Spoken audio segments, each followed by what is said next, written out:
Hi, welcome to this week's episode of Recover Loud. I'm your host, Mike Paddleford, and I recover loud. Last week, we saw the first half of an interview I did with Danielle in Fort Kent, Maine. Though Aroostook County is Maine's largest county, it has 6,800 square miles, and is said to be larger than 3 U.S. states. Our 2020 census showed a population of 67,000 people. Though we don't lack addiction problems, Aroostook County has often had few recovery resources for the population to rely on. Please keep watching for the conclusion of the interview with Danielle. I feel like it's where I'm supposed to be. I've learned a lot, and I really wish that I had learned sooner. Danielle Farino.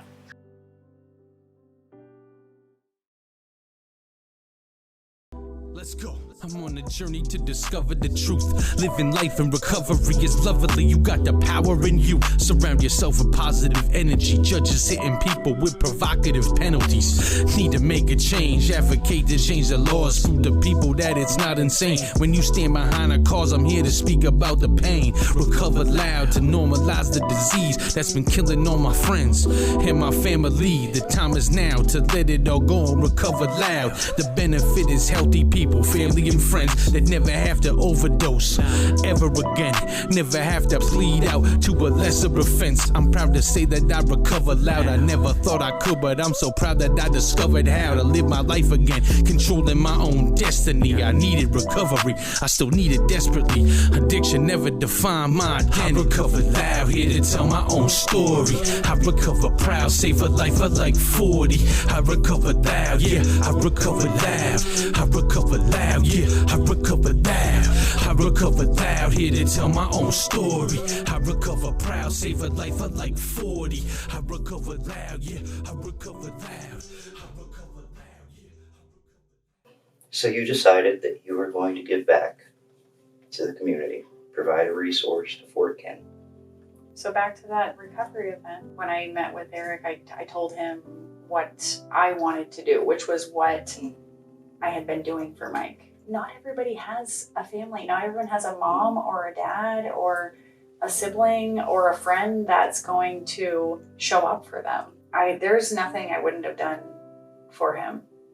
I saw a lot of things missing and wrong.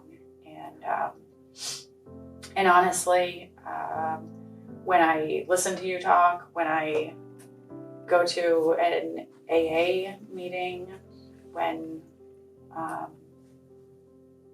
I talk to people in recovery and listen to these stories, whatever, like I hear my son, I feel like, you said it, like I didn't do as bad. I wasn't injecting. Well, my son was deathly afraid of needles, so he wasn't injecting. Like, you weren't as bad as this person. Well, that's what he said. Well, I never stole from, they stole from their grandmother. I never stole from MA. Like, until he took her car. I didn't steal it. I borrowed it I brought it back. I feel like it's where I'm supposed to be. I've learned a lot, and I really wish that I had learned sooner. I wish that I could have been the person that I was last year. I wish I could have been that person earlier. I don't have a ton of thoughts of, I don't blame myself, but I do think that I could have been better, if that makes sense. In what ways? Like I said, just like educating myself, not fighting with him, and also just like my thinking too was not okay. Like I am very fortunate to not have a substance use disorder, an alcohol use disorder, but I've been surrounded by it. And I, kind of had this thought that it's not going to be my child because I'm going to be a good role model, or, I'm not using, so it's not going to be him, and why can't you just do this? Like, there was many times where Michael would say, you don't understand, this and this, and complain about what was wrong with his life. And I'm like, I would say, And I hate this. I hate that I would say this to him, but I watched my mother try and commit suicide in front of me. And I'm not sitting here feeling sorry for myself. And I would just kind of like talk about how I was able to get through the hard shit in my life and not turn to drugs, and that he should be able to too, because he's my son. And then I realized, as I educated myself, that our brains are completely different. Yes. They are so different. And I also don't know what he went through when he was a little boy, you know, and my trauma isn't worse than his. And, you know. And when you were growing up, you didn't have someone saying, suck it up because I did. Yeah. You know, but, you know, I honestly believe we do the best we can with what we've been given. Yeah. And until we learn the lessons, we don't know that those are lessons we need to learn. But also just being a boy and him Exactly. expecting to be tough. Like, I'm a girl. I don't know what it's like to be a boy and be like, you're supposed to man up. Were you a single mother raising? I was a single mom, yeah. When I got pregnant for Michael, though, I was like, I need to be a role model for this kid. So I really believe that he saved my life, honestly, because I probably would have tried anything once. You know, honestly, he probably felt like he needed to be the man of the house. You know, so like you said, that feeling of he needed to be tough. Yeah. You know, and I don't know what kind of role model he had. He lacked in that department. Unfortunately, I remember when his dad's dad died, he kind of stopped believing in God and was like, if there was a God, he wouldn't let these things happen. And that was hard too. But he looked up to the older kids he hung out with. Unfortunately, some of these older kids were, you know, encouraging him to do drugs and drink. There's a lot of experiences you were explaining that remind me of, you know, my son growing up. I told you my son used to steal her pills. Never dreamt that it was him. But he would think it was funny. He'd have a friend over and he'd be like, Dad, can I have $20? And I'd say, what are you going to use it for? He'd be like, drugs. Ha. And I'd be like, yeah, okay, whatever. And I'd throw him $20. Later on, when I found out he was buying drugs with that money, he said, well, I told you the truth. You chose not to believe me. There's a half truth in the jokes. Yeah. So Yeah. we were at camp one time and he was sustaining the camp for me, and he just, he said something about someone being on smokes, and he goes, I think I need to be on that because every time I don't do opioids, I got pain in my body. And I was like, would you shut up? I literally was like, would you shut up? Like, it's not something to joke about.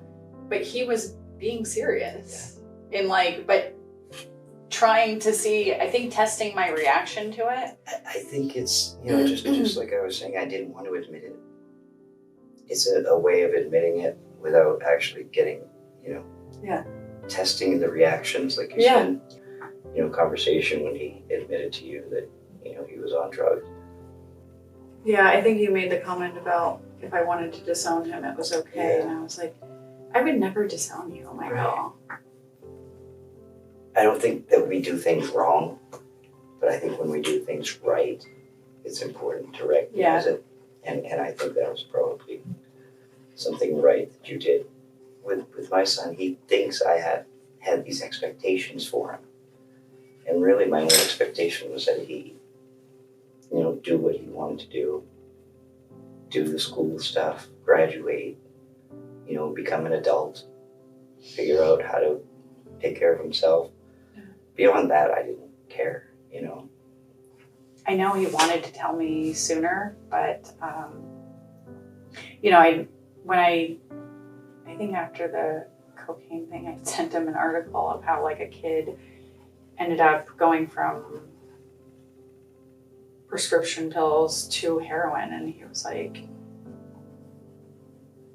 you're dumb, I would never do heroin. Like, that's how he would respond to my message. And he told me, I mean, he said when I got back here from Canada, he said he went into a club in Hartford and they were literally smoking it in the club, in the bathroom. And they, you know, he asked for a perk or whatever, and that's what they offered him. And he thought, you know, get back to Maine and get away from it and, you know, get back to the people that love me. And he said, up here, he says, it all of a sudden it was fentanyl instead of heroin. And he says, and I just couldn't. He says, I could go through the heroin withdrawals, but the fentanyl, it was just so much harder. Yeah, and you know, honestly, I'm grateful that I got out when I did.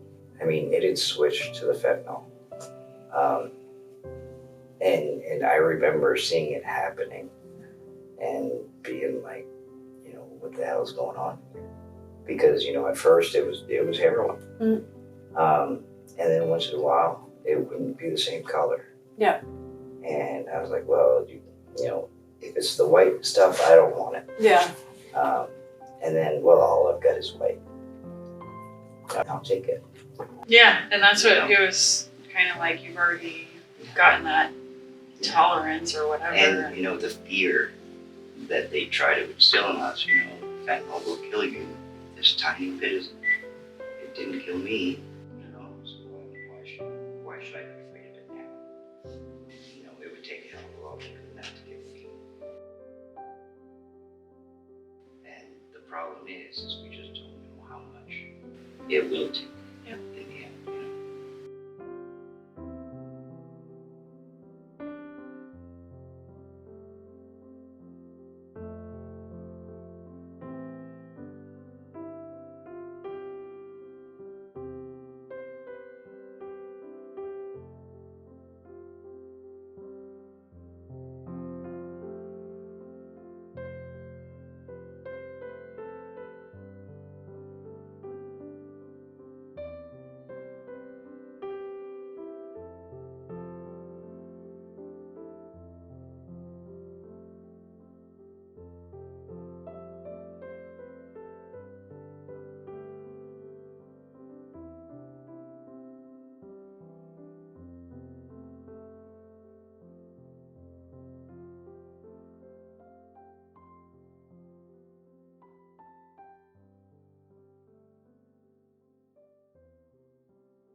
The drug supply on the street today is poisoned.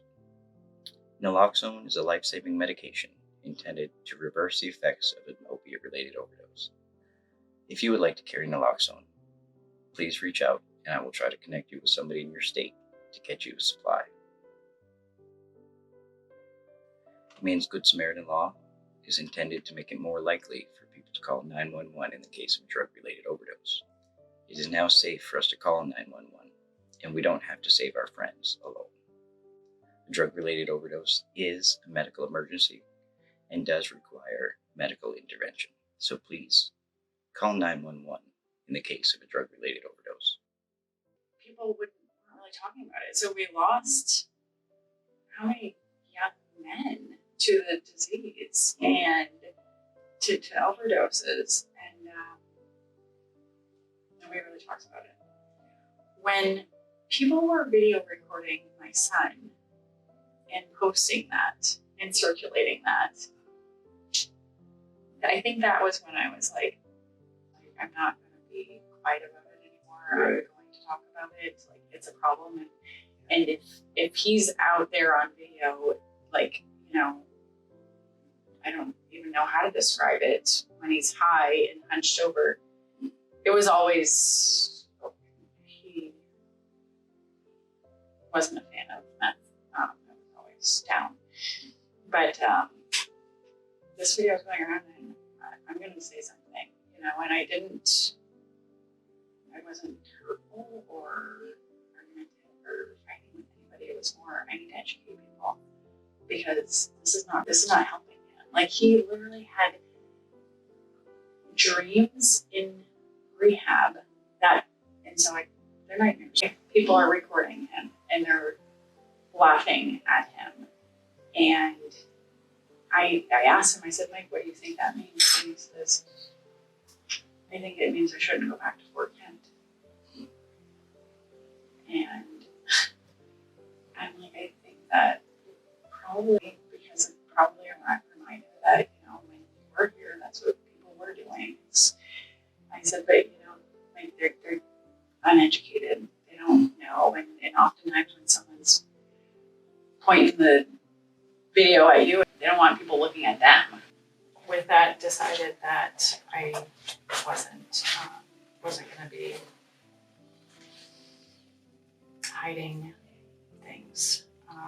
Yes, there's certain things that I promised I wouldn't, promise him that I wouldn't share with anyone. And just because I don't want it to appear that I'm talking bad about anybody, because I think we all wish we could have done things differently, to be better for Mike. But yeah, I mean, I visited the Caribou Recovery Center and I was like, well, this is nice and big. The space is not very big, but Fort Kent's a lot smaller than Caribou. So I'm like, we get a place where people can come to and they can walk in. They don't need 3 weeks for an appointment to talk to somebody. And there's, somebody here that they may not be a doctor or a clinician of any sort, but there was a book that Mike was reading, From Prison to Purpose. The guy that wrote the book made a statement in there and was to the effect of, he spent several years with many people that were overqualified to, work with him. Years with those people, progress that was made with somebody in recovery with lived experience for 15, 20 minutes could get further than those professionals could get in years. Yeah. And that's when I was kind of like, you know what, Michael, I do not know what it's like to struggle with substance use, but I know what it's like to be me. I know what it's like to be a mom, to be a daughter, a friend, cousin. It's all around me. I wish that Michael knew people like you. I wish that he could have met Ryan, and Eric. I wish that because we didn't see it, when he'd come back home after going to rehab, he's like, there's no meetings here. He told me that John, he said John was the coolest old guy he ever met. It was like he would have needed someone like that up here, but he didn't. It's almost like he didn't believe that people could truly be in recovery and do well up here because he wasn't seeing it. And we couldn't even find him a meeting. Yeah. We couldn't even find him a meeting. So one of the things that I hear from everybody is in recovery is when you're first starting, you need 3 meetings a week. Most of them is every day. So when he was in Rockland in Massachusetts, they went to a meeting every day. Okay. So probably sometimes multiple times a day. And sometimes he really liked the meetings. He really did. And he felt he needed them. And matter of fact, going through his phone, he had actually reached out to somebody on Thursday when he got back to Virginia, asked them if they would hit a meeting with him the following day on Friday. And the person said, if I'm around, I would. But he didn't need a meeting. But they're saying at least 3 times a week. And I'm thinking, we have 1 AA meeting in this town. Is this a joke? I'm like, how are these people supposed to get meetings? And I'm not sure you could find a meeting a day in Aroostook County. Yeah, so you have to go online, and not everybody in recovery attends the 12-step meetings, but it's connection. Yeah.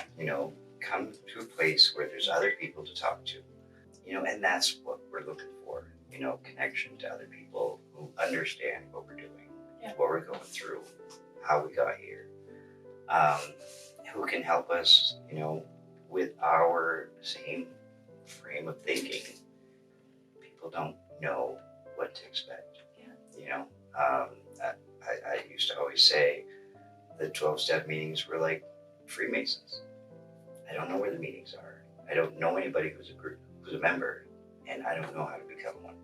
So how am I going to find recovery? Yeah. But if somebody out there knows they can come here to talk to somebody who understands them, you know, then it's here.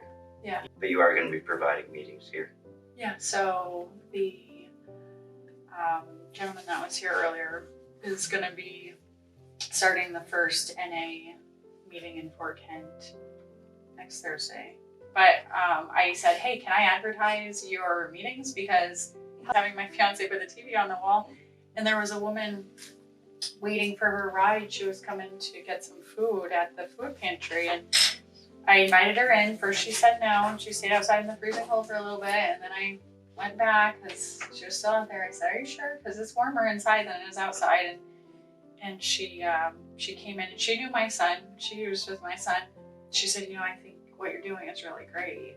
And I think I'm going to go to rehab after the holidays. And I said, that's awesome. That's a great goal. And I said, you know, if you ever want to go, there's AA meetings. And she looked at me and she said, are addicts allowed to go to AA meetings? 12 steps helped me to get to where I am now. And, you know, I'm happy that I was able to find, you know, help in those meetings. And whether you've got direct experience with addiction, you know, you've got experience being the mother of someone struggling every day. You saw what he went through. You experienced a lot of that yourself with him. So you are going to be able to relate with somebody. You did take the Recovery Coach Academy class yourself. You mentioned there's going to be a couple of recovery coaches working here. There are other people with lived experience that somebody can talk to when they come in. I just want to take a moment to thank you all for watching. This show started a couple of years ago as a way to spread hope by sharing stories of recovery from people all over the state. Currently, the show is being watched in several states across the country, reaching an estimated 300,000 households. We hope to spread awareness to the communities and hope to the suffering. And we'd like to help save some lives. Thanks again for watching. Recover loud, everyone.